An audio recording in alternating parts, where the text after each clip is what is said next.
어떤 사람이 꿈을 꾸었는데 자신이 산길로 운전을 하다가 길을 잘못 들었습니다. 길의 방향을 바꾸다가 험한 길에서 벼랑으로 떨어지게 됩니다. 이 사람이 가까스로 나뭇가지를 잡고 벼랑에 메어 달리게 되었는데 이렇게 소리쳤답니다. 거기 누구 없어요? 도와주세요! 큰 소리로 외쳤지만 아무런 응답 소리도 없었습니다. 이번에는 좀 더 큰 소리로 하나님, 저 좀 도와주세요.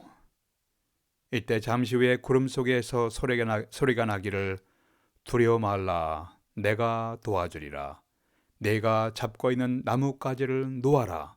내가 너를 도와주리라. 이 소리를 들은 후에 어느 정도 침묵이 흘렀습니다. 이때 이 사람이 이렇게 외쳤답니다. 거기 누구 다른 사람 없어요? 물론 풍자적인 이야기입니다. 오늘날 우리가 예수님을 믿습니다라고 강조하면서 현실의 삶에서는 잘 믿지 못합니다. 약 2년 넘게 수많은 기적을 경험했던 주님의 제자들, 주님의 말씀을 직접 귀로 들었던 제자들을 향해 주님은 이렇게 말씀하셨습니다. 너희들이 아직도 깨닫지 못하느냐? 아직도 알지 못하느냐? 어찌 너희 마음이 이렇게 둔하냐라고 하시면서 그들의 믿음의 상태를 진단하셨습니다. 잘 믿지 못하고 두려워하는 제자들의 모습 속에서 오늘날 우리들의 모습, 저와 여러분의 모습을 보게 됩니다. 더욱이 십자가 달려 죽임당하신 예수님은 유대인 제자들이 도저히 믿기 어려운 사건이었습니다. 사도 바울은 고린도전서에서 십자가에 못 박힌 그리스도 메시아는 유대인들에게는 꺼리 끼는 것, 거치는 돌이며 이방인에게는 어리석은 것이오라고 설명합니다. 도저히 믿지 못할 사건으로 설명합니다. 그러나 예수 그리스도는 메시아는 죄인을 심판해서 구원하기 위한 하나님의 지혜, wisdom이라고 설명합니다. 인간들이 경험하는 모든 비극의 근본적인 원인은 하나님을 거역한 죄인 것을 하나님이 진단하시고 성경이 증거했습니다. 이렇게 인간의 모든 비극과 모든 문제의 뿌리가 되는 죄에 대한 해결책은 메시아께서 직접 십자가에서 죄의 대가를 지불하시고 부활하시는 것입니다. 바울은 이것이 The wisdom of God, 하나님의 지혜라고 설명하셨습니다. 그래서 성경의 메시아이신 예수님의 죽음과 부활을 거듭해서 강조하고 있습니다. 예수 그리스도의 죽음과 부활의 메시지가 복음의 핵심임을 우리가 어떻게 믿고 증거하며 살아갈 수 있을 것인가, 이것이 오늘 메시지의 초점입니다. 첫 번째, 우리의 믿음이 성장하도록 기도하십시오. 여러분과 저의 믿음이 성장하도록 기도하십시오. 30절, 32절에서 그것을 떠나 갈릴리 가운데로 지나가실새 예수께서 아무에게도 알리고자 아니하시고 이는 제자들을 가르치시며 또 인자가 사람의 손에 넘겨져 죽임을 당하고 죽은 지 3일 만에 살아나리라는 것을 말씀하셨기 때문이더라. 그러나 제자들은 이 말씀을 깨닫지 못하고 묻기를 두려워하더라. 주님이 자신을 지칭하는 인자, Son of Man, 사람의 아들은 다니엘이 환상 중에 보았던 메시아의 명칭이에요. 단순히 사람의 아들 인자가 아니라 메시아의 명칭으로서 주님이 사용하신 거예요. 여기서 메시아이신 주님이 죽임을 당하시고 죽은 지 3일 만에 부활하시리라는 주님의 말씀을 깨닫지 못하고 묻기도 두려워하는 제자들의 모습을 주목하십시오. 믿지 못하기 때문에 묻지도 않았습니다. 회피하는 것은 해결책이 아닙니다. 동일한 사건을 기록한 누가는 이렇게 기록했습니다. 누가복음 9장 44절에서 이 말을 너희 귀에 담아두라. 인자가, 예수님 자신이죠, 인자가 장차 사람의 손에 넘겨지리라. 마가복음 8장에서도 주님은 자신의 죽음과 부활을 말씀하셨고 이제 9장에서도 다시 자신의 죽음과 부활을 거듭 말씀하셨습니다. 10장에서도 죽음과 부활을 말씀하십니다. 이렇게 주님은 거듭해서 자신의 죽음과 부활을 말씀하신 이유가 무엇인가요? 2년 넘게 주님과 동고동락하면서 늘 동행했던 제자들을 준비시키기 위한 것이었습니다. 주님께서 불가능한 질병을 치료하신 것을 보았습니다. 하나님 나라의 말씀을 직접 들었습니다. 떡 몇 조각으로 5,000명을 먹이셨습니다. 그 후에 다른 곳에서 4,000명을 먹이시는 놀라운 기적을 직접 눈으로 목격했습니다. 2년 넘게 주님을 따라다니며 이 모든 것을 목격하고 직접 귀로 들었던 제자들이 내린 결론은, 주님, 당신은 우리가 기다리던 메시아이십니다. 그리스도이십니다. 당신은 살아계신 하나님의 아들이십니다라고 신앙을 고백하게 됩니다. 그러나 이런 신앙을 고백했음에도 불구하고 예수께서, 메시아께서 고난과 죽음을 경험하신다, 메시아의 고난과 죽음을 받아들이지 못했습니다. 도저히 믿을 수가 없었습니다. 그래서 주님은 산 위에서 변화된 영광의 모습을 보여주시면서 너희가 메시아인 나의 고난과 죽음을 목격하게 될 때에 너무 절망하지 마라, 낙심하지 말라, 미래에 나타날 영광을 바라보아라. 이 산에서 너희가 목격한 영광의 작은 부분, 이것은 예고편에 불과하지만 장래의 온전한 영광을 경험하고 너희도 변화된 영광에 참여하게 될 것이니라. 이런 메시지를 주신 거예요. 몇 달 후에는 주님이 죽음을 당하시고 부활하시면 육신을 입으신 예수님은 이 땅을 떠나 하늘나라로 가십니다. 육신을 입은 예수님은 제자들이 볼 수가 없게 됩니다. 이 땅에서 성령께서 제자들을 인도하시지만 제자들의 육신의 눈으로 예수님을 볼 수 없는 시간이 다가오고 있었습니다. 육신의 눈으로 볼 수 없을 때에는 성령 하나님의 인도하심을 구하며 그리스도를 믿음으로 살아가며 믿음으로 하나님 나라의 복음의 진리를 전파하라는 말씀입니다. 32절에서. 그러나 제자들은 이 말씀, 주님의 죽음과 부활을 깨닫지 못하고 묻기도 두려워하더라. 메시아 예수님께서 죽은 자를 다시 살리신 것을 직접 눈으로 목격했습니다. 그러나 능력의 메시아께서 죽임을 당하신다니, 이렇게 죽은 자를 살리시는 능력의 메시아께서 죽임을 당하신다니 이해 불가했습니다. 또 메시아께서 죽으시면 누가 메시아를 다시 살리실 수 있겠습니까? 이것도 이해가 불가능했습니다. 또한 자신들이 믿어왔던 메시아께서 죽임을 당하시면 현재 이스라엘을 식민 통치하는 로마 제국을 무너뜨리고 자유 독립된 메시아 왕국을 세우는 소망도 없어지는 것으로 받아들여졌습니다. 주님 말씀을 믿지 못하고 두려워하는 제자들의 모습 속에서 오늘날 우리들이 주의 말씀을 믿지 못하고 연약하게 두려워하면서 살아가는 모습을 보게 됩니다. 어떻게 해야 예수님께 대한 믿음이 성장하며 건강하게 성숙해 갈 수가 있습니까? 주님은 성령님의 감동을 받은 사람들이 기록한 성경 말씀을 우리에게 선물로 남겨주셨습니다. 이 말씀을 이해하도록 돕는 성령님을 보내주셨습니다. 우리는 성경 말씀을 가까이 하며 성령의 깨우침을, 도우심을 구하면서 기도를 요청해야 합니다. 기도하며 도움을 요청해야 합니다. 야고보는 너희가 얻지 못함은 구하지 아니하였기 때문이요 라고 하셨습니다. 야고보서 4장 2절에서. 사도 바울은 교인들이 믿음이 성장하기를 기도했습니다. 데살로니가 후서 1장입니다.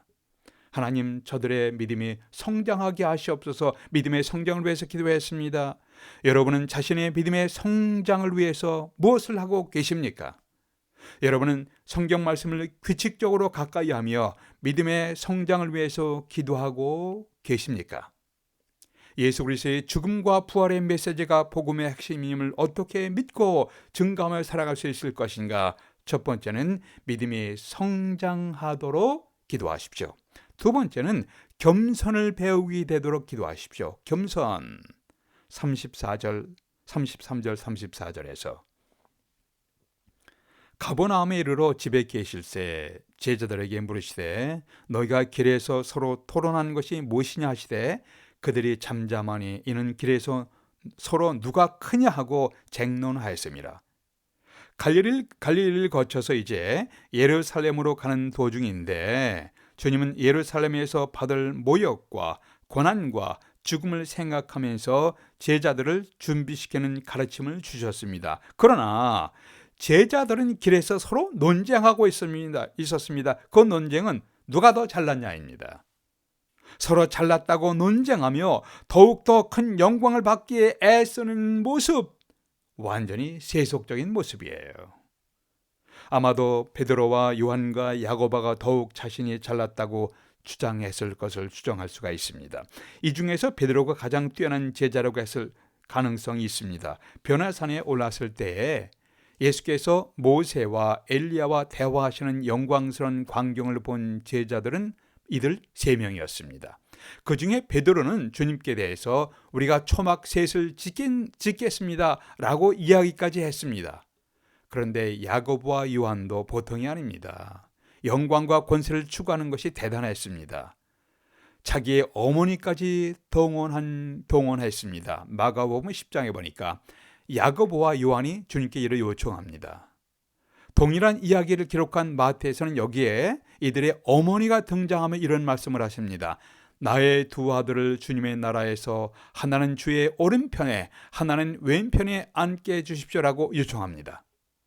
영광과 권력을 추구하는 제자들의 세속적인 모습이 적나라하게 노출되는 광경입니다.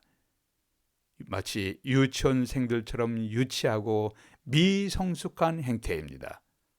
오늘날 예수 그리스도를 따르는 그리스도인들은 이들 제자들과 많이 다릅니까?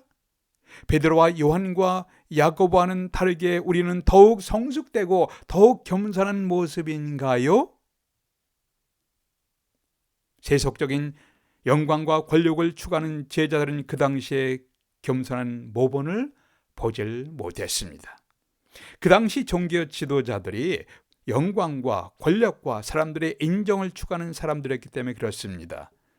마태복음 23장에서 주님은 그 당시에 유대 종교 지도자들의 모습을 이렇게 묘사했습니다.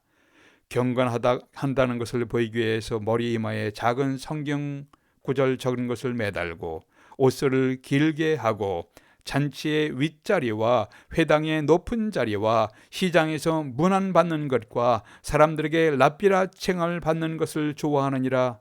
주의 제자들은 이러한 종교인들의 모습을 보며 살아왔으니까 자신들도 메시아 왕국에서 권세와 영광을 추구했던 것 같습니다. 오늘날도 금술이 달린 옷을 입고 각종 금과 보석의 장신구로 치장한 옷을 입은 종교인들이 있습니다. 이러한 종교인들의 행태를 지적하며 주님은 이렇게 말씀하십니다. 누구든지 자기를 높이는 자는 낮아지고 누구든지 자기를 낮추는 자는 높아지리라. 화 있을진저 위선자들이여, 화 있을진저 눈먼 인도자여, 화 있을진저 어리석은 맹인들이여, 회칠한 무덤 같으니. 참으로 신랄한 비판이었습니다. 오늘날 종교인들은 어떠합니까? 마가복음 10장에서 영광과 권세를 추구하는 야고보와 요한에게 말씀하시기를 너희들이 요구하는 것은 이방인들이 자기 멋대로 주관하며 권력자들이 권세를 부리는 것과 같으니라. 내가 메시아로 너희에게 온 것은 섬김을 받으려 함이 아니라 도리어 섬기려 하고 자기 목숨을 많은 사람의 죄를 대신하여 값을 지불하기 위한 제물로 주려 왔느니라. 마가복음 10장 41절에서 45절입니다.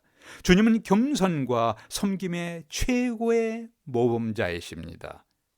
예수 그리스도를 주님으로 믿고 따라가는 자가 영적으로 성숙하기를 원한다면 주님의 모범을 바라보며 겸손을 배우기를 기도해야 합니다.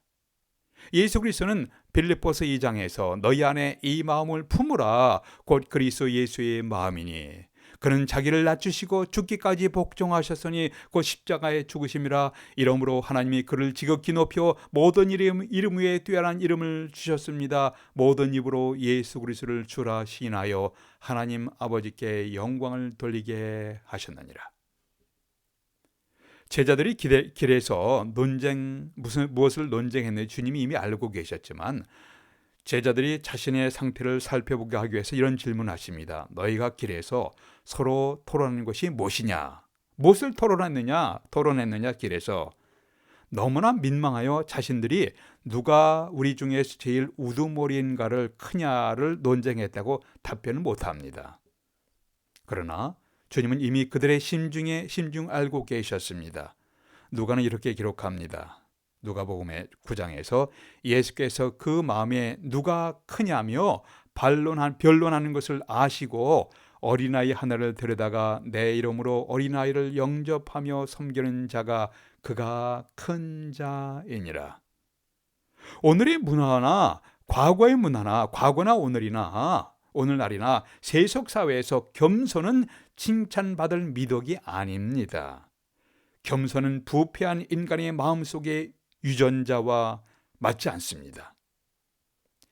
자기 잘난 멋에 살고 있고 자기를 내세우며 어필하는 문화가 오늘의 문화예요. 과거도 마찬가지입니다. 그러나 하나님께서 보시며 찾는 사람은 이러합니다. 미가서 6장 8절에서 사람아 주께서 선한 것이 무엇임을 내게 보이셨나니 여호와께서 내게 구하시는 것은 오직 정의를 행하며 인자를 사랑하며, 여기서 인자라는 것은 인자하심을 자비하심을 사랑하며 겸손하게 험블리 내 하나님과 함께하는 것이 아니냐. 누가복음 14장에서 지금 이렇게 말씀하십니다. 무릇 자기를 높이는 자는 낮아지고 자기를 낮추는 자는 높아지리라. 하나님이 교만한 자를 물리치시고 겸손한 자에게 은혜를 주신다 하셨느니라. 야고보서 4장 6절입니다. 이것이 영적 성숙을 위한 주님의 가르침입니다. 주님의 제자들이 배워야 했다면 오늘날 여러분과 저도 우리들도 배우기를 기도해야 하지 않겠습니까? 오늘 성경 본문에서 주님이 주시는 메시지는 믿음의 성장과 겸손한 마음입니다. 기도하시겠습니다. 아버지 하나님, 주님을 제쳐놓고 자기 중심된 문화 속에서, 이 사회 속에서 저희들이 살아가고 있습니다.